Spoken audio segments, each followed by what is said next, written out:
Ќе се обидам, имаше и некои преклопувања во поглед на прашањата, одеднаш да одговорам и на двете. Пред 4 дена објавивме еден од трите конкурси кои оваа година со кои ги повикуваме младите да се пријават и да бидат професионални војници.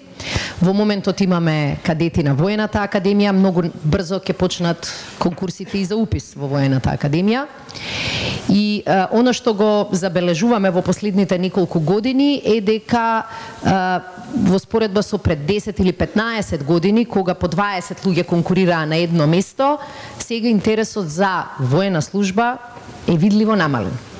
Не сакам да одам, мислам дека причините се различни. Меѓутоа, дел од тие е и заради тоа што на овие теми не дискутираме. И затоа сакам да се заблагодарам на ова прашање каква обука нуди НАТО или каква обука им стои на располагање на сегашните и на идните питомци. Јас сум работела во администрација, сум работела на универзитет.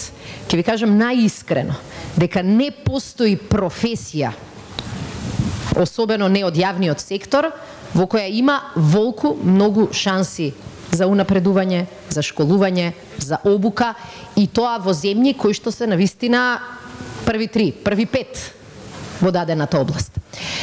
Јас ќе спомнам само неколку опции. Значи, ние со програмите кои што ги имаме пред се Соединетите Американски држави, Велика Британија, Турција, но исто така и Италија и многу други земји членки, сега ги зајакнуваме соработките во делот на обуката и со Бугарија и со останати членки. Значи, навистина бројот на можности кои што им се нудат на офицерите, подофицерите и војниците е неспоредлив со било што друго што се случува во администрацијата. Треба да се има волја, треба да се знае по некој странски јазик и ние треба да си ги подобриме внатрешните процедури на кои што работиме, за да секој млад човек знае дека ако заслужи, ќе добие шансата. Не се случувало секогаш, не се случува секогаш, но тоа е една од работите која зависи само од нас и мора да ја промениме.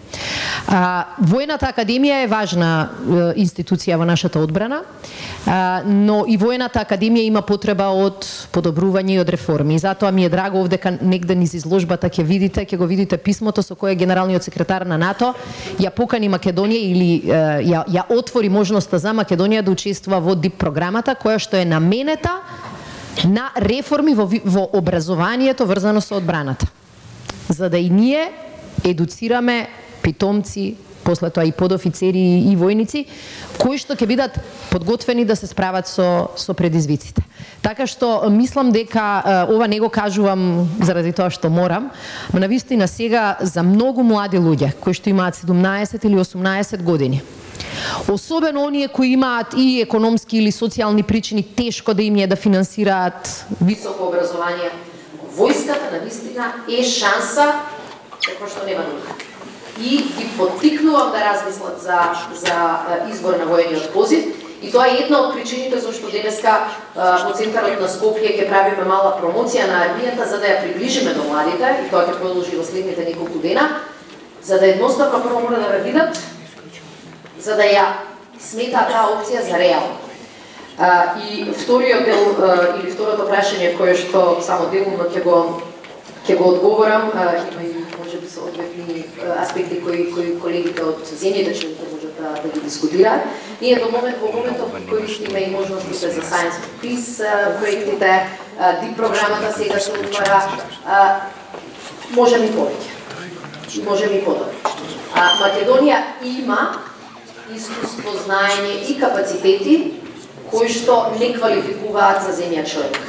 Имаме и проблеми кои што ја намалиле нашата ефикасност и еден по еден се трудиме да ги решаваме. Но фактот дека долги години сме дел од НАТО мисиите, фактот дека оваа година ги зголемивме учеството во двете НАТО мисии каде што сме присутни и во Авганистан и во Косово, и фактот дека не викаат да им се приклучиме, зборува дека имаме и ние понуда. Дополнително дискутираме и мислам дека следната година ќе биде видливо дека нашиот армиски полигон Криволак е капацитет кој што и во НАТО контекст има додадена вредност. Значи не е нешто што секоја земја членка на НАТО може да го понуди.